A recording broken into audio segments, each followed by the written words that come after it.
दूसरा के चमचागिरी को के हमार बिगाड़ का लेबे, दूसरा के चमचागिरी को के हमार बिगाड़ का लेबे। तोर बाप तो हमार कुछ ना कर पहले, तोर बाप तो हमार कुछ ना कर पहले, ते हमार का उखाड़ लेबे।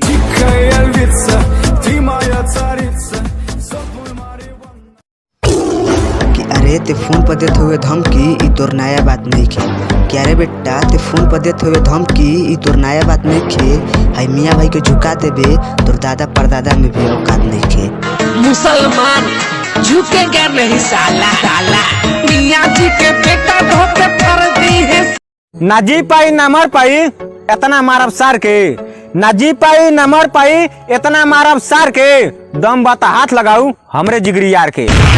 थाना पुलिस सब एक कर दे बढ़ चढ़ कि 16 कटोरा 46 के छाती। क्या रे बेटा 16 कटोरा 46 के छाती हमसे पंगा लेबे नु बेटा। क्या रे हमसे पंगा लेबे नु बेटा तो धारो में घुस के मारम कैसे मियाँ ही जाती।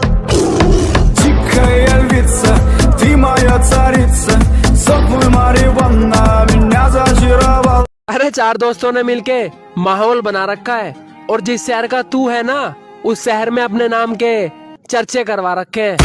तू एरिए में हो रहा बदनाम गाभरू।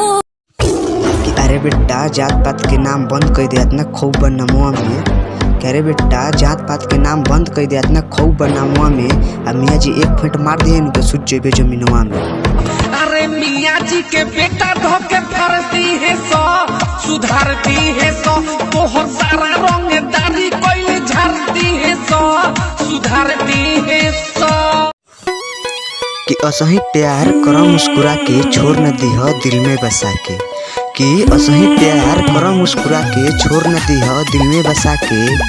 जब तक बानी जिंदा देख लो करे जा, बाद में मत कहियो कि छोड़ दे दिल में बसा के। नींद आवे ना अखिया में तू ही बसल बड़ू ससिया में। आवेला नहीं चैना रोवेला दोनों नैना, आवेला नहीं चैना रोवेला दोनों नैना। दर्द बड़ा छतिया